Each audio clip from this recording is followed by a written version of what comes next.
મોક્ષ માર્ગ પ્રકાશક પંડિત પ્રવલ ટોડલમલજીની રચના 9મો અધિકાર ચાલે છે. મોક્ષ માર્ગનું સ્વરૂપ. હવે આગળ વાત થઈ કે સંસાર દશામાં પુણ્યકર્મનો ઉદય થતો જીવ સુખી થાય છે, તો કેવળ મોક્ષ જ હિત છે એવું શું કરવા કહો છો તમે? આ પુણ્ય હિતનું જ સુખનું જ કારણ છે ને, એમ પેલો શંકાકાર કહે છે. એનો જવાબ, સંસાર દશામાં સુખ તો સર્વદા છે જ નહીં, દુઃખ જ છે. પરંતુ કોઈકને કોઈ વેળા ઘણું દુઃખ હોય તથા કોઈને કોઈ વેળા થોડું દુઃખ હોય. હવે પૂર્વે ઘણું દુઃખ હતું વા અન્ય જીવોને ઘણું દુઃખ હતું, એ અપેક્ષાએ થોડા દુઃખવાળાને સુખી કહીએ છીએ, છ નહીં સુખી. એ જ અભિપ્રાયથી થોડા દુઃખવાળો પોતાને સુખી માને છે, પણ વસ્તુતા તેને સુખ નથી. વળી એ થોડું દુઃખ પણ જો સદાકાળ રહે તો તેને પણ હિતરૂપ ઠરાવીએ. પણ આ થોડું દુઃખ એ બદલાતું રહે છે, એનાથી વધી જાય, એનાથી ઘટી જાય, એ પણ શાશ્વત નથી. પુણ્યનો ઉદય થોડો કાળ જ રહે છે અને ત્યાં સુધી જ થોડું દુઃખ થાય છે. પાછળથી પાપનો ઉદય થઈ જાય એટલે ઘણું દુઃખ થઈ જાય છે. માટે સંસાર અવસ્થા હિતરૂપ નથી. સર્વથા હિતરૂપ તો મોક્ષ અવસ્થા જ છે.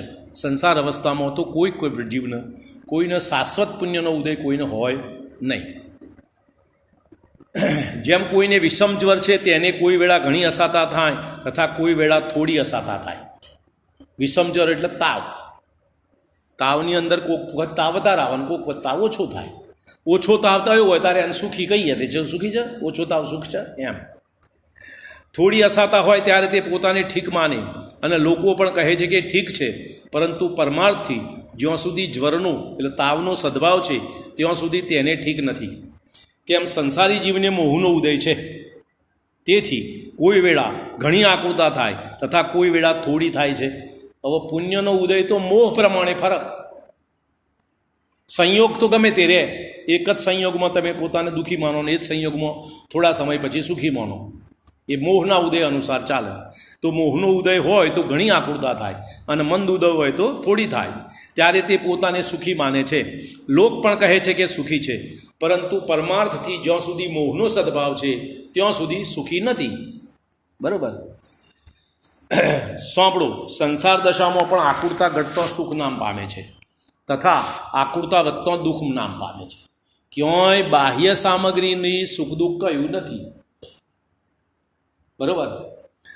જેમ કોઈ દરિદ્રીને કિંચિત ધનની પ્રાપ્તિ થઈ, ત્યાં કંઈક આકુરતા ઘટવાથી તેને સુખી કહીએ છીએ અને તે પણ પોતાને સુખી માને છે.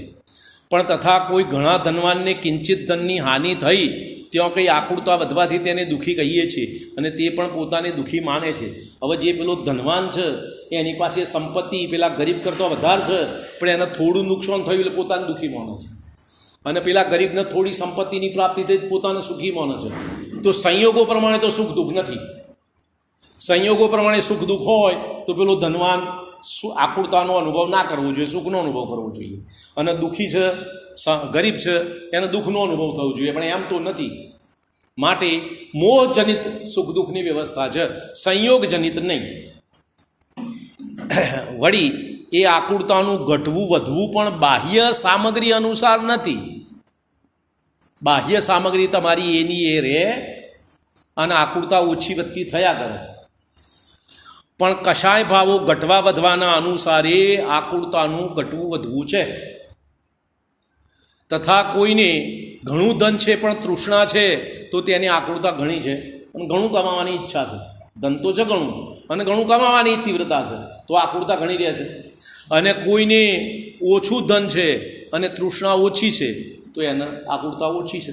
માટે સંયોગ અનુસાર આકુરતા નથી, મોહ અનુસાર આકુરતા છે. અને આકુરતા વધે એનું નામ દુઃખ અને આકુરતા ઘટે એનું નામ ઓછું દુઃખ. આપણે સુખ કહીએ છીએ, ખરેખર એનું નામ સુખ નથી. બરાબર? પોઈન્ટ. બીજું, કોઈએ કોઈને બુરું કહ્યું અને જો તેને થોડો પણ ક્રોધ ન થયો તો તેને આકુરતા થતી નથી. તથા જેને થોડું કહેતો ઘણો ક્રોધ થઈ આવે તો તેને આકુરતા ઘણી થાય છે. વળી જેમ ગાયને વાછરડાથી કંઈ પણ પ્રયોજન નથી, પરંતુ ઘણો મોહ હોવાથી તેની રક્ષા કરવાની, વાછરડાની રક્ષા કરવાની ગાયને આકુરતા ઘણી હોય છે. એટલે આકુરતાનું કારણ મોહ છે, એમ સંયોગ નહીં. એ વાત. આગળ બીજો દાખલો, સુભટને શરીરાદિકથી ઘણા કાર્ય સધાય છે, પરંતુ રણક્ષેત્રમાં માનાદિકના કારણે શરીરાદિથી મોહ ઘટી જતો મરણની પણ તેની આકુરતા થોડી થાય છે. મરણની એ પરવા કરતો નથી. કેમ? શરીરનો મોહ જતો રહ્યો, માનનો થયો, પણ શરીરનો કેવો? તો શરીરના અભાવથી દુઃખ નથી એમ. માટે એમ જાણવું કે સંસાર અવસ્થામાં પણ આકુરતા ઘટવા વધવાથી જ સુખ દુઃખ માનવામાં આવે છે. અને આકુરતાનું ઘટવું વધવું રાગાદી કશાયો ઘટવા વધવાના પ્રમાણમાં, એટલે આના અનુસાર એ પ્રમાણે આકુરતા ઓછી વધતી થાય છે. વળી પરદ્રવ્યરૂપ બાહ્ય સામગ્રી અનુસાર સુખ દુઃખ નથી. બાહ્ય સામગ્રી ઓછી વધતી એ સુખ દુઃખનું કારણ નથી. કશાયની ઈચ્છા ઉત્પન્ન થાય તેની ઈચ્છા અનુસાર બાહ્ય સામગ્રી મળે અને તે કાળે તેને કંઈ કશાયનું ઉપશમ થવાથી આકુરતા ઘટે ત્યારે સુખ માને. ઈચ્છા અનુસાર સામગ્રી મળે, પુણ્યના ઉદયનું નિમિત્ત હોય અને એનો કશાય ઘટે તો આકુરતા ઘટે તો પોતાને સુખી અનુભવ કરે. તથા ઈચ્છા અનુસાર સામગ્રી ન મળે ત્યારે કશાય વધવાથી આકુરતા વધે છે અને દુઃખ માને છે. હવે છે તો આ પ્રમાણે કે ઈચ્છા અનુસાર કશાય અનુસાર આકુરતાનું વધવું ઘટવું છે અને એ અનુસાર સુખ દુઃખ છે. પણ આ એવું જાણે છે કે મને પણ આ જીવની સંસારી જીવોની ભ્રમણા એવી છે કે મને પરદ્રવ્યના નિમિત્તથી સુખ દુઃખ થાય છે. આકુરતા ઘટવા વધવાના નિમિત્તને એ સમજતું નથી, એ તરફ લક્ષ નથી. જો એ તરફ લક્ષ જાય અને સંયોગો તરફ લક્ષ હટે તો પછી આકુરતા વધવા ઘટવાના કારણો ખોળ, સંયોગોને પ્રાપ્ત કરવાનોના ભાવ કરવાનો એના કારણોમાં ના પડે. પોઈન્ટ સમજો એમ. પણ એ એવું જાણે છે કે મને પરદ્રવ્યના નિમિત્તથી સુખ દુઃખ થાય છે, પણ એમ જાણવું એ ભ્રમ છે. માટે અહીં આવો વિચાર કરવો કે સંસાર અવસ્થામાં કિંચિત કશાય ઘટવાથી સુખ માને છે. સમજવું એમ સત્ય વાત આ છે અને તેને હિતરૂપ જાણે છે. હવે ઓછો કશાય થાય અને આકુરતા ઘટે એના સંસારી જીવો પોતે સુખી માને છે. તો જ્યાં સર્વથા કશાય દૂર થતો વા કશાયના કારણો દૂર થતો પરમ નિરાકુરતા થવાથી અનંત સુખ પ્રાપ્ત થાય છે. એવી મોક્ષ અવસ્થાને હિતરૂપ કેમ ના માને? માટે મોક્ષ અવસ્થા સર્વથા હિતરૂપ છે. કેમ? મોક્ષ અવસ્થા કોનું નામ? જેમાં સર્વ પ્રકારની આકુરતાનો અભાવ છે, સર્વ પ્રકારના કશાયોનો અભાવ છે, એનું નામ મોક્ષ અવસ્થા. માટે એવી મોક્ષ અવસ્થા હિતરૂપ કેમ ના હોય એમ. વળી સંસાર અવસ્થામાં ઉચ્ચ પદ પામે તો પણ કાંતું વિષય સામગ્રી મેળવવાની આકુરતા થાય. હવે જુઓ, સંસાર અવસ્થામાં શું બને છે? તમે કોઈ એક વસ્તુની પ્રાપ્તિ કરી તો બીજીની ઈચ્છા થાય. પેલી પ્રાપ્ત કરીએ તો એમને એમ રહે, અને બીજી વસ્તુની પ્રાપ્તિની ઈચ્છાથી એની આકુરતાનું દુઃખ ચાલુ થાય.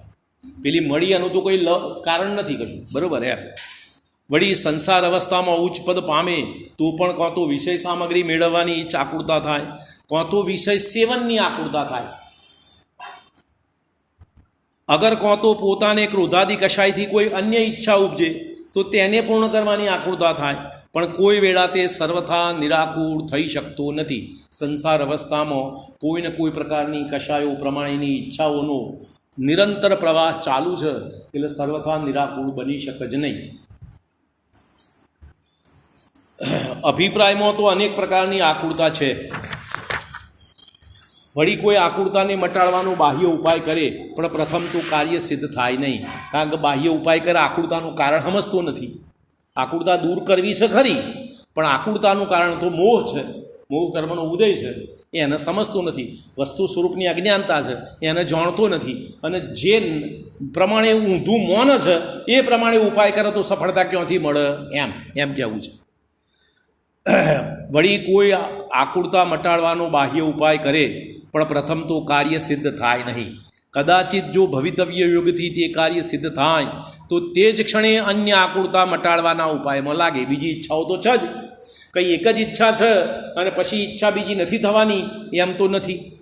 ઈચ્છાઓ તો ઘણી છે, એમાં એકની પૂર્તતા થઈ એટલે બીજી ઈચ્છા જાગે, બીજાની થઈ ત્રીજી જાગે, આકુરતાનો તો અભાવ થાય નહીં. એ પ્રમાણે આકુરતા મટાડવાની પણ આકુરતા નિરંતર રહ્યા કરે છે. અને જો એવી આકુરતા ન રહે તો નવા નવા વિષય સેવન આદિ કાર્યોમાં તે શા માટે પ્રવર્તે? કે બીજા વિષય સેવનમાં પ્રવર્તે છે એટલે એને કોઈને કોઈ પ્રકારની તે પ્રકારની આકુરતાઓ તો છે જ, નહીં તો એમાં પ્રવર્તન શું કરવા કરે? વિષયોમાં જોડે છે શું કરવા પોતાને એમ. માટે સંસાર અવસ્થામાં પુણ્યના ઉદયથી ઇન્દ્ર અહમિન્દ્ર આદિ પદ પામે તો પણ તેને નિરાકુરતા થતી નથી, પણ દુઃખી જ રહે છે. માટે સંસાર અવસ્થા હિતકારી નથી. કોઈપણ રીતે સંસાર અવસ્થામાં કોઈપણ જીવને આકુરતાનો સર્વથા અભાવ હોઈ શકે જ નહીં. માટે સંસાર અવસ્થા કોઈપણ પ્રકારે હિતકારી નથી. એમ બીજું, મોક્ષ અવસ્થામાં કોઈપણ પ્રકારની આકુરતા રહી નથી.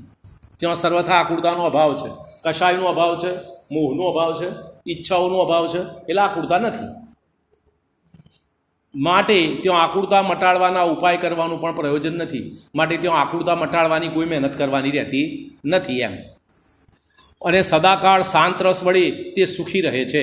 હવે આકુરતા નથી, મોહ નથી, કશાય નથી અને ઈચ્છાઓ નથી, એટલે સદાકાળ એ સુખી રહે છે, શાંત રહે છે, નિરાકુર રહે છે. માટે મોક્ષ અવસ્થા જ સર્વથા હિતકારી છે.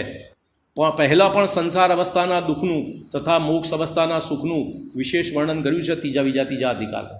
સંસાર અવસ્થાના દુઃખનું નિરૂપણ એ નામનો અધિકાર પહેલાં થઈ ગયો. આ મોક્ષમાં પ્રકાશક ચાલે છે, 9મો અધિકાર. તે માત્ર આ જ પ્રયોજન અર્થે કર્યું છે. તેને પણ વિચારી મોક્ષને હિતરૂપ જાણી એક મોક્ષનો ઉપાય કરવો એ જ સર્વ ઉપદેશનું તાત્પર્ય છે. હવે પુરુષાર્થથી જ મોક્ષ પ્રાપ્તિ. હવે અહીંયા આગળ આપણે બધા સામાન્ય રીતે એમ કહીએ કે ભવિતવ્ય અનુસાર થાય એ સિદ્ધાંત સાચો ખોટો નથી, પણ પુરુષાર્થથી મોક્ષની પ્રાપ્તિ અપેક્ષા અલગ છે. પુરુષાર્થ એટલે તમે કોઈ પણ જગ્યાએ પુરુષાર્થ ના કરતા હોય અને ભવિતવ્ય માનતા હોય તો બરાબર, પણ એમ તો છે નહીં. આપણે બધા શું કરીએ છીએ, મોક્ષ માર્ગની અંદર ભવિતવ્યની વાત અને સંસાર માર્ગમાં પુરુષાર્થ. પછી સાત્ય વાત ક્યાં રહી? તું ભવિતવ્ય માનતો હોય તો મોક્ષ માર્ગમાંય માન ને સંસારમાંય માન. સંસારમાં પુરુષાર્થ કરવાનું બંધ કરી દે અને પુરુષાર્થ કરું છું તો મોક્ષમાંય કર, સંસારમાં કરું છું તો ત્યાં કરવો છે ને અહીં નથી કરવો, એ તો ન્યાયની વાત ના રહી ને. એમ એટલે કે પુરુષાર્થથી જ મોક્ષ પ્રાપ્તિ. મોક્ષનો ઉપાય કાળલબ્ધિ આવતો ભવિતવ્ય અનુસાર બને છે. કાળલબ્ધિ એટલે જે જીવનો સંસાર અવસ્થા અર્ધપૂતગલ પરાવર્તન કાળથી ઓછી રહી છે એવા જીવો જ આ માર્ગે લાગશે, બીજા નહીં લાગે. હવે અર્ધપૂતગલ પરાવર્તન કાળ બાકી રહ્યો એટલે આજના જ લાગી જશે એમ નહીં. એમાં પછી ભવિતવ્ય અનુસાર એમાં કેટલા 1000 વર્ષ પછી લાગશે, 10,000 વર્ષ પછી લાગશે, 50,000 વર્ષ પછી લાગશે, એ ભવિતવ્ય અનુસાર. પણ એ પહેલાં તો નહીં લાગે. અર્ધપૂતગલ પરાવર્તન કાળ કરતો વધારે બાકી હોય તેનું ભવિતવ્ય ના હોય ને પેલો ઉપાય નહીં કરે. અર્ધપૂતગલ પરાવર્તન કરતાં ઓછો કાળ સંસારનો બાકી રહ્યો હોય એવા જીવોમાંથી જ દરેક જીવ પોતપોતાની યોગ્યતા અનુસાર ભવિતવ્ય પ્રમાણે પુરુષાર્થ કરશે. શેનો? આત્મપ્રાપ્તિનો, મોક્ષ માર્ગ. બરોબર. હવે શંકાકાર કહે છે મોક્ષનો ઉપાય કાળલબ્ધિ આવતો ભવિતવ્ય અનુસાર બને છે કે મોહાદિકનો ઉપશમાદિ થતો બને છે કે પુરુષાર્થથી ઉદ્યમ કરતો બને છે. તે કહો આ બેમાંથી આ ત્રણમાંથી સાચું છું? કોણ કહે છે? શંકાકાર. શંકાકાર શું પૂછે છે? આ મોક્ષનો ઉપાય છે અમે કરીએ છીએ એ કાળલબ્ધિ આવતો થશે, ભવિતવ્ય અનુસાર થશે કે મોહનો ઉપશમાદિ થશે? એ ત્રણમાંથી સાચું શું? એમ પૂછે છે શંકાકાર.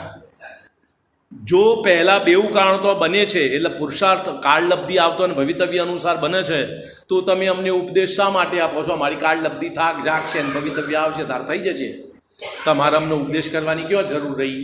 એમ શંકાકાર કહે છે. તથા જો પુરુષાર્થથી બને છે તો સર્વસ્વ ઉપદેશ સાંભળે છે છતાં કે એમાં કોઈ ઉપાય કરી શકે છે તથા કોઈ નથી કરી શકતા, તેનું શું કારણ? ઉપદેશ તો બધા સાંભળે છે, કોઈ જીવો એનો પ્રયત્ન કરે છે અને બીજા નથી કરતા, એનું કારણ શું? એનો જવાબ, એક કાર્ય થવામાં અનેક કારણો મળે છે. બહુ શાંતિથી સમજજો આ વાત, કારણ કે દરેક વસ્તુમાં કારણોની જુદી જુદી અપેક્ષાઓ હોય છે. જુદી જુદી અપેક્ષા પ્રમાણે તે કારણનું મહત્ત્વ ઓછું વધતું હોય. શું કહ્યું? પોઈન્ટ સમજમાં આવે છે? જે કારણો હોય તે કારણોનું એમની યોગ્યતા અનુસાર મહત્ત્વ ઓછું વધતું હોય, એનો ખુલાસો અહીં થાય છે. એ સમજજો બરાબર. એક કાર્ય થવામાં અનેક કારણો બને છે. મોક્ષનો ઉપાય બને છે ત્યાં પૂર્વોક્ત ત્રણેય કારણો બને છે. પૂર્વોક્ત કાળલબ્ધિ, ભવિતવ્ય અને મોહનો ઉપશમ ત્રણેય બને. એક હોય ને એક ના હોય એવું ક્યારેય ના બને. પહેલી વાત તો એ. એટલે જે સવાલ છે એ અણસમજનો છે. આ ત્રણમાંથી કયું કારણ? ત્રણેય ભેગો, એક નહીં. જે એને બને એને ત્રણેય બન્યો, નહીં બન્યો તો એકે નહીં બન્યું. બરાબર. તથા નથી બનતો ત્યાં એ ત્રણેય કારણો નથી મળતા. પૂર્વોક્ત ત્રણ કારણ કહ્યા તેમાં કાળલબ્ધિ વા હોનહાર ભવિતવ્ય તો કોઈ વસ્તુ નથી. જે કાળમાં કાર્ય બને તે જ કાળલબ્ધિ તથા જે કાર્ય થયું તે જ હોનહાર, એનું નામ ભવિતવ્ય. હવે અર્ધપૂતગલ પરાવર્તન કાળ બાકી રહ્યો 10 જીવોનો, માની લો દાખલો સમજવા માટે. તો 10 જીવ આજે ઉપાય કરશે એમ નહીં. પોઈન્ટ સમજમાં આવે છે? 10 જીવ આજે મોક્ષ માર્ગનો ઉપાય કરશે એમ નહીં. એક આજે કરશે, એક ઘણા ભાવ પછી કરશે, એક થોડા કાળ પછી કરશે. દરેક પોતપોતાની ભવિતવ્યતા અનુસાર કરશે. પણ એનાથી વધારે કાળ બાકી હોય એ સાચો પુરુષાર્થ નહીં કરે, ખોટા તો કરશે. શેના? મોક્ષ માર્ગ પ્રાપ્તિના. બરાબર.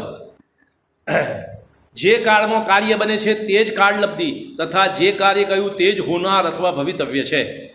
તથા જે કર્મના ઉપશમાદિક છે તે તો પૂતગલની શક્તિ છે. હવે મોહ કર્મ તો પૂતગલ દ્રવ્ય છે. ઉપશમ એટલે મોહ કર્મના ઉદયની અવસ્થામાં જે ફેરફાર થવો ખાસ પ્રકારનું, એનું નામ ઉપશમ. એ પૂતગલ કર્મ છે. એ પૂતગલ કર્મનું પરિણમન છે. એ પૂતગલ કર્મની અવસ્થા છે. એનું કરતા હરતા આત્મા નથી. પહેલી વાત તો આ. એક દ્રવ્ય બીજા દ્રવ્યનું કરતા હરતા નથી. એ જગત જૈન ધર્મનો પાયાનો સિદ્ધાંત. એક દ્રવ્ય બીજા દ્રવ્યનું કરતા હરતા નથી. ફક્ત જીવ દ્રવ્ય, બાકીના 5 નહીં.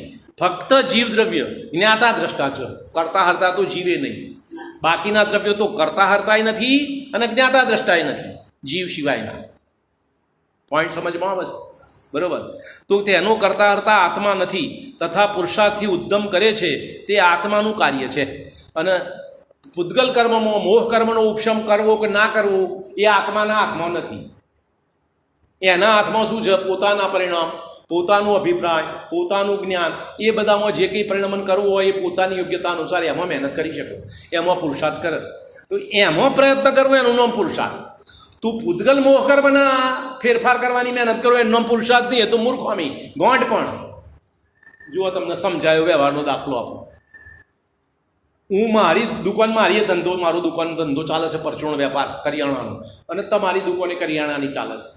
હવે તમારી દુકાનમાં આવીને તમારા ગ્રાહકોને માલ આપવાનું કામ, ઊંચું નીચું કરવાનું બધું કામ કરું. બોલો મહેનત કરું છું નથી કરતું?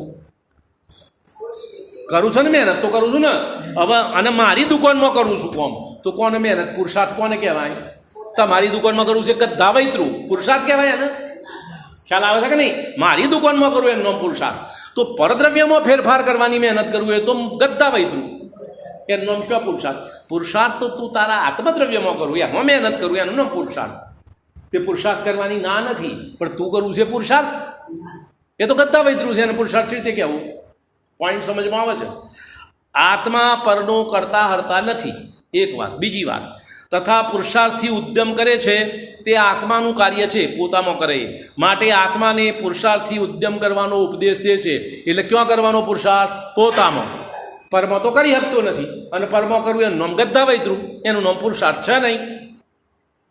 તો આચાર્યો પુરુષાર્થનો ઉપદેશ કરે છે. એનો અર્થ શું? કે તારા પરિણામથી, તારા જ્ઞાનથી, તારા ઉપયોગથી, તારા આત્માના પરિણામમાં શું શું ફેરફારો કેવી રીતે થયા એ જાણીને એના અનુકૂળ મહેનત કરવું એનો નામ પુરુષાર્થ. બીજા દ્રવ્યના ફેરફારની પ્રયત્ન કરવું એ તો ગધા વૈતરું. બરાબર. આગળ હવે આ આત્મા જે કારણથી કાર્ય સિદ્ધિ અવશ્ય થાય તે કારણરૂપ ઉદ્યમ કરે ત્યાં અન્ય કારણો અવશ્ય મળે અને કાર્યની સિદ્ધિ પણ અવશ્ય થાય. જો પહેલી વાત કરી, કારણ અનેક પ્રકારનો છે, એક પ્રકારનો નહીં. કેટલાક કારણો એવા છે કે જે હોય તો કાર્ય સિદ્ધિ થાય ખરી, ના એ થાય. કેટલાક કારણો એવા છે જે હોય તો કાર્ય સિદ્ધિ થાય કે ના થાય, પણ ના હોય તો નાશ થાય. જો પહેલા કારણમાં શું કહ્યું? એ હોય તો એ કાર્ય સિદ્ધિ થાય, ના હોય તો ના થાય, બે એમાં છૂટ.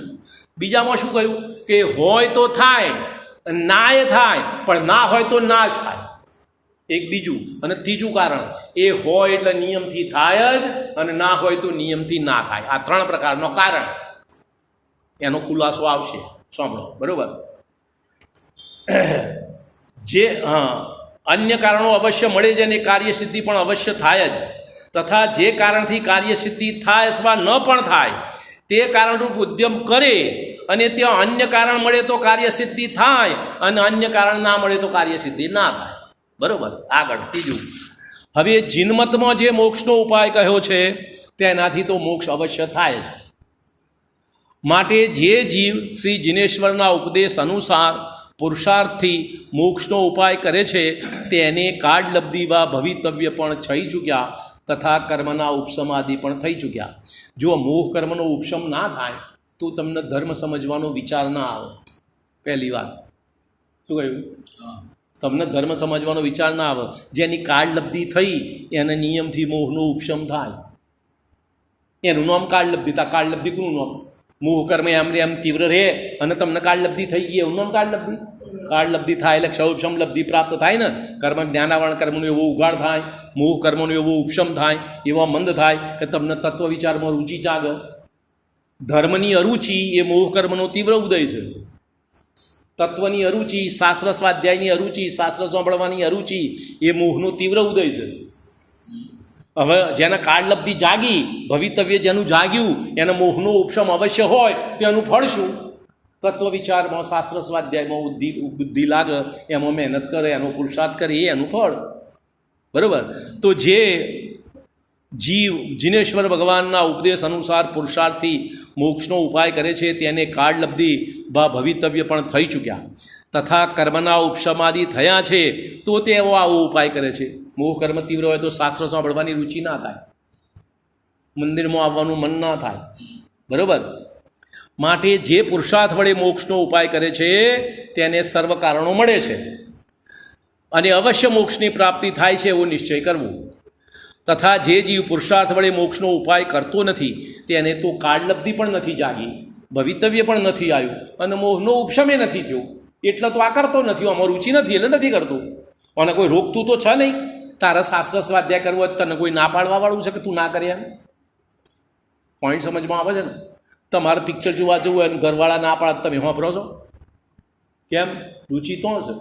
તો અહીંયા આગળ રુચિ હોય બીજા કોક ના કંઈ ના પાડે બંધ થઈ જશે. ખ્યાલ આવે છે ને પોઈન્ટ? તો અહીંયા આગળ રુચિ કોને છે કે જેને મોહનો ઉપશમ થાય તેને એમ.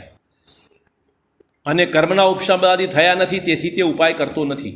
માટે જે પુરુષાર્થ વડે મોક્ષનો ઉપાય કરતો નથી તેને તો કોઈ કારણ મળતા નથી એવો નિશ્ચય કરવો તથા તેને મોક્ષની પ્રાપ્તિ થતી નથી. માટે પુરુષાર્થથી મોક્ષની પ્રાપ્તિ કહેવાનો ભાવાર્થ આ છે એમ. બરાબર. આગળ કહે છે, વળી તું કહે છે ઉપદેશ તો બધાય સાંભળે છે છતાં કોઈ મોક્ષનો ઉપાય કરી શકે છે, કોઈ નથી કરી શકતા, તેનું શું કારણ? એમ પેલો શંકાકાર સવાલ પૂછે છે કે મોક્ષ બધા ઉપદેશ સાંભળે છે, એમાં કેટલાક ઉપાય કરે છે અને કેટલાક નથી કરતા, એમ કેમ? એનો જવાબ, તેનું કારણ આ છે કે જે ઉપદેશ સાંભળી પુરુષાર્થ કરે છે તે મોક્ષનો ઉપાય કરે છે અને જે પુરુષાર્થ નથી કરતો તે મોક્ષનો ઉપાય કરી શકતો નથી. ઉપદેશ તો શિક્ષા માત્ર છે. ઉપદેશ આ તમારા મોક્ષ માર્ગના પુરુષાર્થનું નિયામક કારણ નથી. શબ્દ સમજમાં આવે છે? નિયામક, નિયમથી થાય એવું કારણ નથી. જો નિયમથી થાય એવું કારણ હોય ઉપદેશ, ફરીથી બોલું છું, ઉપદેશ મોક્ષ માર્ગના પુરુષાર્થનું નિયામક કારણ નથી. નિયામક એટલે નિયમથી કરે એવું કારણ નથી. કેમ? દાખલો તમને આલું. ભગવાનનો ઉપદેશ, આદિનાથ ભગવાનનો ઉપદેશ સાંભળી મારીચીનો જીવ 363 પાખંડમત ચલાવો તો ઉપદેશ નિયામક કારણ છે? નથી ને. અને એનું ભવિતવ્ય જાગ્યું, એનો મોહનો ઉપશમ થયો તો આકાશમાંથી 2 મુનિ ચારણ વૃદ્ધિધારી ઉતર્યા. પેલા ચારણ વૃદ્ધિધારી મુનિ ઊંચા કે સાક્ષાત તીર્થંકર ઊંચા? બોલો, ઊંચા કોણ? તો તીર્થંકર હાજર થતો એ નહીં ઉપદેશ, અને પેલા મુનિનો ઉપદેશ ગ્રહણ કર્યો. ઉપશમ ક્યારે થયો? ભવિતવ્ય ક્યારે જાગ્યું? કાળલબ્ધિ ક્યારે જાગી? એમ પોઈન્ટ સમજમાં આવે છે. એટલે ઉપદેશ એ નિયામક કારણ નથી. તું એમ કહું છું બધા ઉપદેશ સાંભળે છે અને કેમ નથી થતો? તે ના એ થાય. જેનો લક્ષ લાગે, જેનો મોહ કર્મનો ઉપશમ થયો હોય, જેને રુચિ જાગી હોય ઉપદેશ ગ્રહણ કરે, બાકીના નહીં કરે. સાંભળે એટલે શું થયું? બરાબર. ઉપદેશ તો શિક્ષા માત્ર છે, ફળ તો જેવો પુરુષાર્થ કરે તેવું આવે. ફરથી શંકાકાર કહે છે, દ્રવ્યલિંગી મુનિ મોક્ષના અર્થે ગ્રહસ્થપણું છોડી તપસ્યાદી કરે છે, ત્યાં તેણે પુરુષાર્થ તો કર્યો છતાં કાર્ય સિદ્ધ ન થયું. માટે પુરુષાર્થ કરવાથી તો કંઈ સિદ્ધિ નથી. જુઓ, પુરુષાર્થનો દાખલો આપ્યો તો ગદ્ધા વૈતૃ. બરાબર છે ને? ગદ્ધા વૈતૃ કોનું નામ? બીજાના દ્રવ્યોના પરિણમનમાં ફેરફાર કરવાની મહેનત એનું નામ ગદ્દાવૈતું, પોતાના દ્રવ્યના પરિણામમાં ફેરફાર કરવાની મહેનત એનું નામ પુરુષાર્થ. બરોબર. હવે સવાલ આ શું કહે છે સાંભળો, દ્રવ્યલિંગી મુનિ, બરોબર, દ્રવ્યલિંગી મુનિ મોક્ષના અર્થે ગ્રહસ્થપણું છોડી તપસ્યા આદિ કરે છે.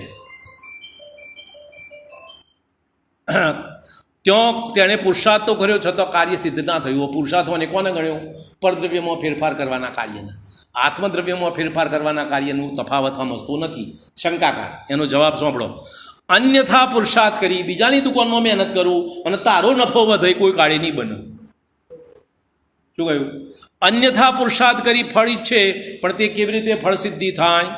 તપસ્યા આદિ વ્યવહાર સાધનમાં અનુરાગી થઈ પ્રવર્તવાનું ફળ શાસ્ત્રમાં તો પુણ્યબંધ કહ્યું છે, મોક્ષ નહીં. શું કહ્યું? બરોબર. જુઓ બીજી વાત સાંભળો. અભવ્ય જીવ મુનિ થાય કે ના થાય? જૈન મુનિ થાય ને. અભવ્ય કોને કહેવાય? કે જેને આ જીવન આખા કાળ દરમિયાન અત્યાર ભવિત અનાદિ અનંત કાળ સુધી સમ્યક દર્શન થવાનું નથી, એવા જીવો અભવ્ય. પોઈન્ટ સમજજો બરોબર. હવે અભવ્ય જીવ મુનિ થાય તો સમ્યક દ્રષ્ટિ તો નથી. આ નક્કી થઈ ગઈ ને વાત. અને ભવ્ય જીવ મુનિ તો થાય ને. ના થાય એવો છે પંચ પરાવર્તનમાં બધા જીવો પાંચે પરાવર્તન પૂરા કરે છે અનંતવાર.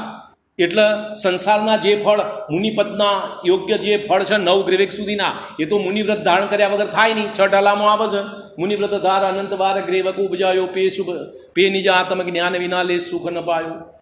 એટલે અભવ્ય જીવ પણ મુનિ થાય પણ દ્રવ્યલિંગી રે.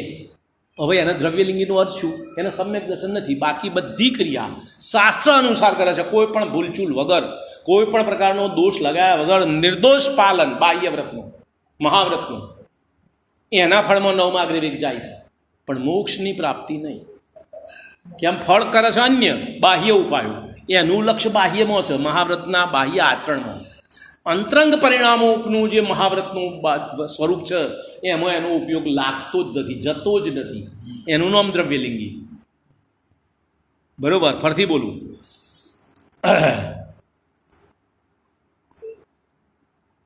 તપસ્યા આદિ, હા, દ્રવ્યલિંગી મુનિ મોક્ષના અર્થે ગ્રહસ્થપણું છોડી તપસ્યા આદિ કરે છે તો તેણે પુરુષાર્થ તો કર્યો છતાં કાર્ય સિદ્ધ ન થયું. એમ શંકાકાલનો સવાલ. એનો જવાબ, અન્યથા પુરુષાર્થ કરી ફળ ઈચ્છે તો તેથી ફળ સિદ્ધિ કેવી રીતે થાય? હવે બીજી વાત સાંભળો. તમે આ સંસારમાં કેટલા ટાઈમથી છીએ એમ પૂછું છું રમેશભાઈ. કેટલા છીએ? કેટલા વખતથી? આ 50 વર્ષથી, આ મને 70 થયો, 70 વર્ષથી, તમને 80 થયો, 80 વર્ષથી, કેટલા વર્ષથી? અનાદિથી છીએ તમે સંસારમાં. ક્યારથી છીએ? હજુ સુધી આપણને સમ્યક દર્શન થયું નથી, નહીં તો અહીં જન્મ્યા ના હોત. ચોથા કાળમાં જન્મ્યા હોત. શું કહેવું છે? અહીં જન્મ્યા છીએ અનવર્થ કે નક્કી. આગલા ભાવમાં તો સમ્યક દર્શન નથી, કારણ કે 5મા નિકૃષ્ટ કાળમાં જન્મ્યા છીએ. જેને સમ્યક દ્રષ્ટિ હોય ને તો આ પ્રકારના જન્મ હોય નહીં.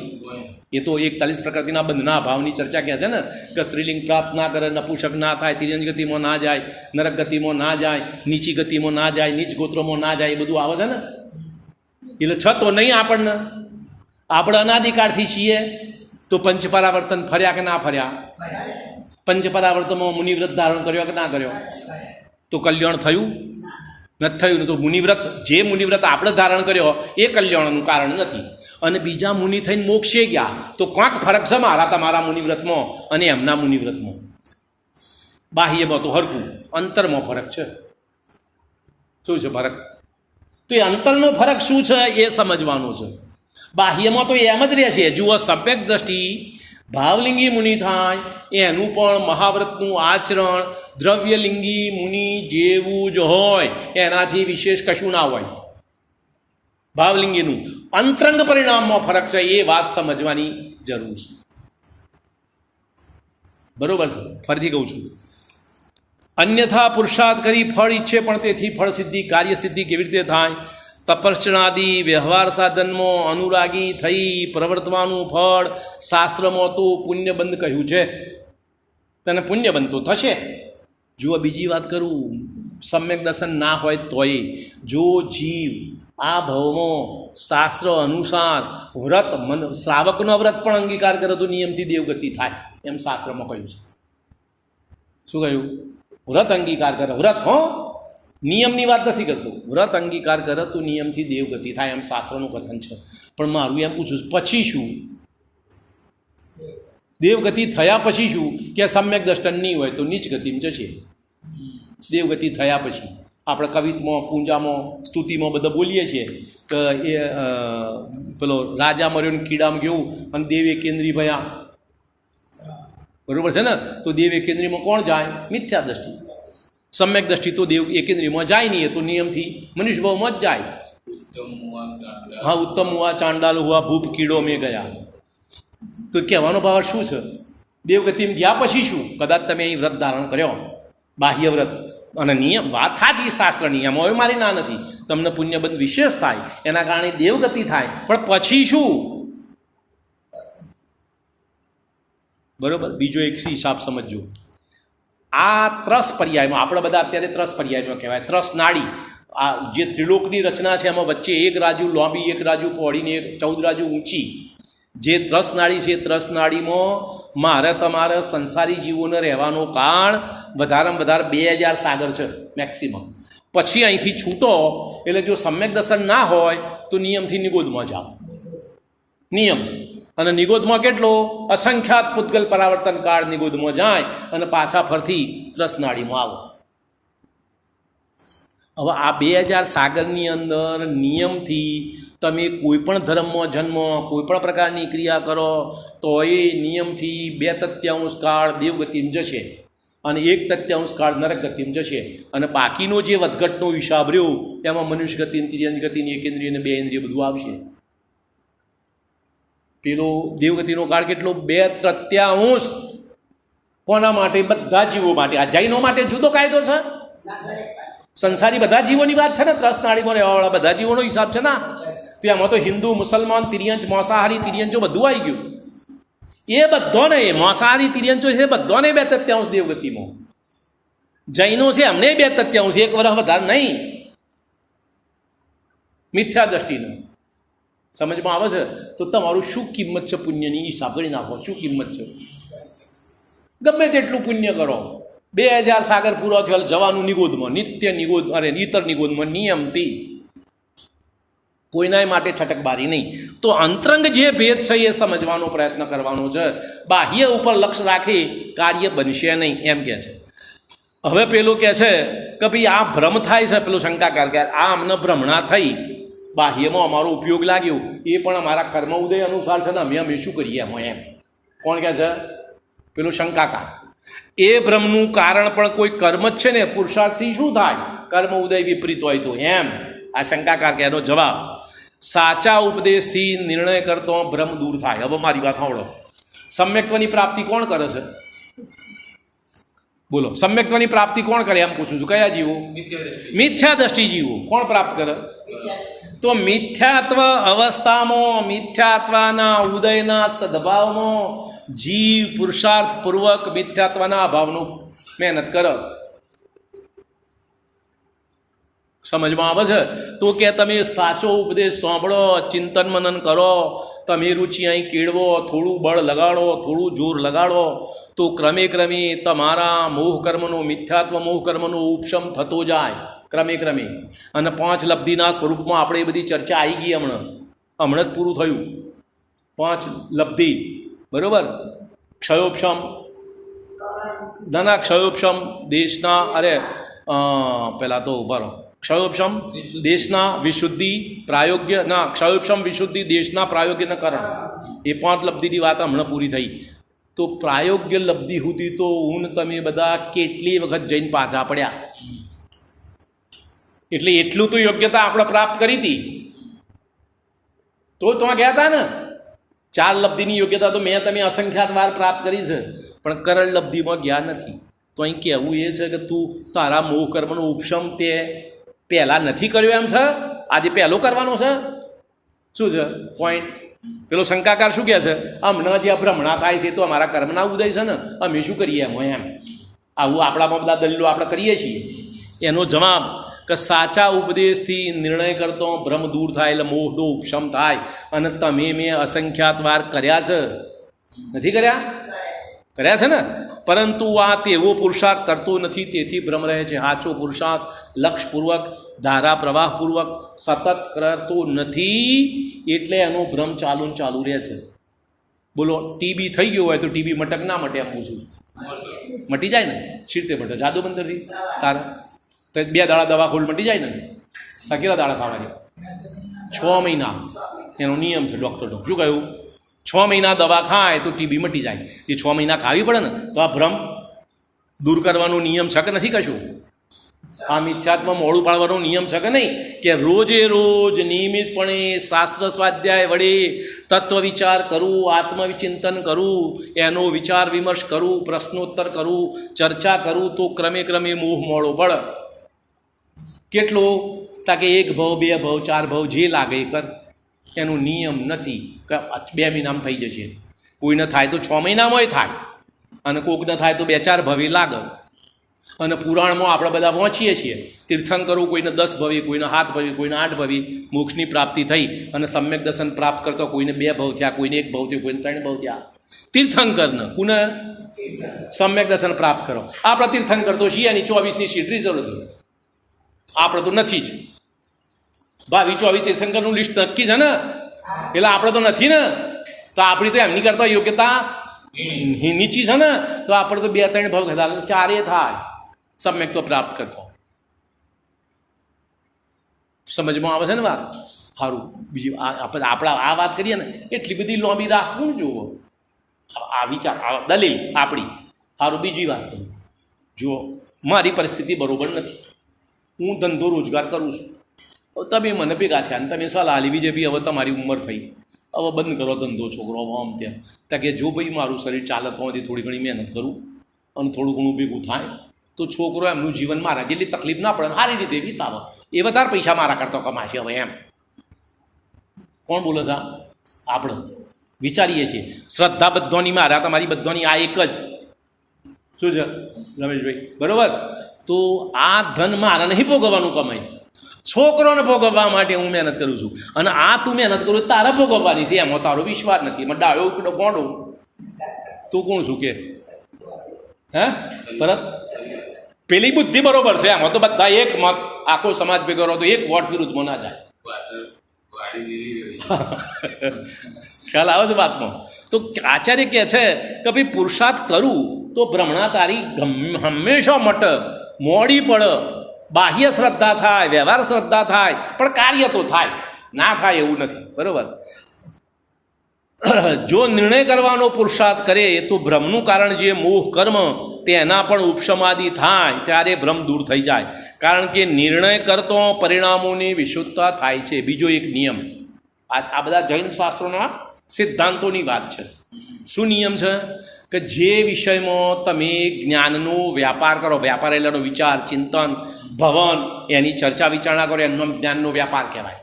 તો તે વિષયમાં તમારો ક્ષયોક્ષમ વધુ. આવો નિયમ ફરથી બોલું. જો તમે તમારો દાખલા વ્યાપાર તમે ચાનો કરો છો, કોઈ લોખંડનો કરે છે, કોઈ કાપડનો કરે છે, કોઈ બીજો કોઈ ધંધો કરે છે, તો જે ધંધાની અંદર તમે તમારી બુદ્ધિ વારંવાર એનું ચિંતન મનન, રોજ એનું ચિંતન મનન તમારું ચાલે ને, એટલે ક્રમે ક્રમે તમારા ચિંતન મનનથી તમારા જ્ઞાનાવરણ કર્મનો ક્ષયોક્ષમ આ વિષયમાં વધારે થાય. બીજા બધા ના થાય, થાય એ જુદી વાત, આમાં વધારે થાય. એમાં તમે બીજા કરતો એક્સપર્ટ થઈ જાઓ 2-5 વર્ષે. અને એનો તમને દાખલો આપું. આ મારા ભાનેરના વાઘરી અંગૂઠા સાપા ભણ, એનું નોમ લખતા ના આવડે, એ નડિયાદના વકીલોને એકના ડબલમાં પેલા BA LLB MA LLB ને છેતરી જાય. હોનું સસ્તું આલું છું ના, એકના ડબલ કરી આલું છું, હોનું ડબલ કરી આલું છું ના, લોટરી લગાડી આલું એમ કહીને પેલા વકીલોને છેતરી લાવે છે. કેમ? પણ એ લોકોને વધારે છે વકીલ. પણ વકીલની ક્ષયોક્ષમ જે વિષયમાં છે એના કરતાં ઓનો ક્ષયોક્ષમ આ વિષયમાં વધારે છે. ક્યાંથી થયું? આ કઈ કોલેજમાં ભણવા ગયો તો ક્યાંથી થયું? એના વિચારો ચિંતન મનની બેઠા હોય, ચા પીવા 4 જણા, તો આ જ વાત 4 જણા ભેગા થઈને ચોક નીકળ્યા હોય, ખેતરમાં ઝાડના છોએ બેઠા હોય તો આ જ ચર્ચા. એમાં એમનો ક્ષયોક્ષમ વધતો જાય. કેવી રીતે છેતરવા, પેલો લાગણીના આવેગમાં કેવી રીતે આવે, લાલચમાં કેવી રીતે તણાય, એની એમને સમજ પડી જાય અને તમને એ ટાઈમે છેતરી જાય. પોઈન્ટ સમજમાં આવે છે? તો અહીંયા આગળ પણ તારું એ જ બનશે. પેલી વાત તો ભાનેના વાઘરની વાત તો તમને બધાને કબૂલ થઈ ગઈ.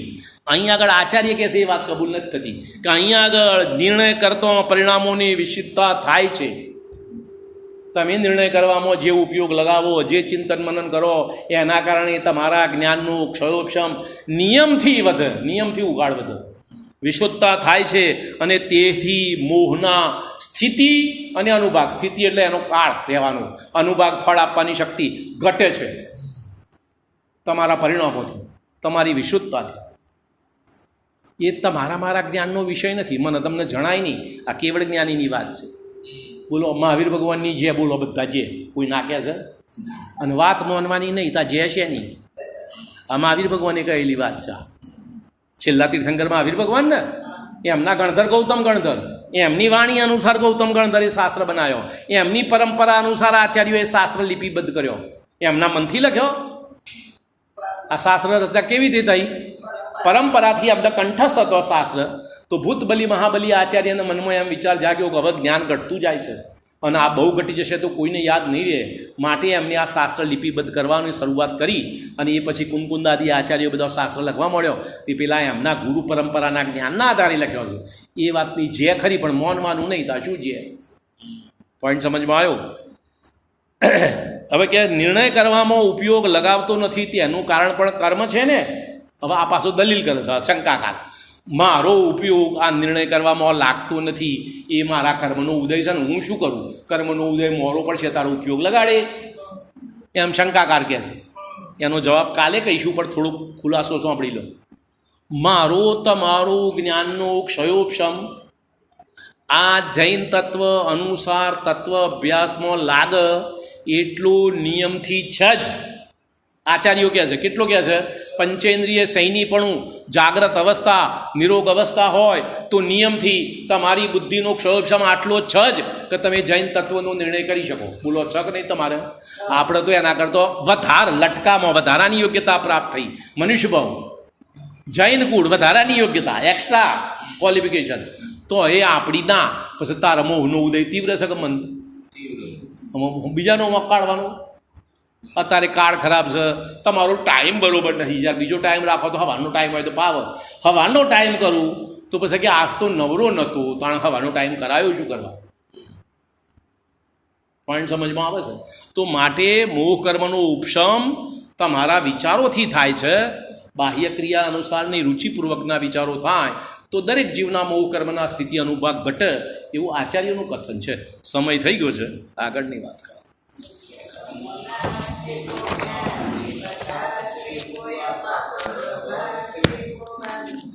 Thank you.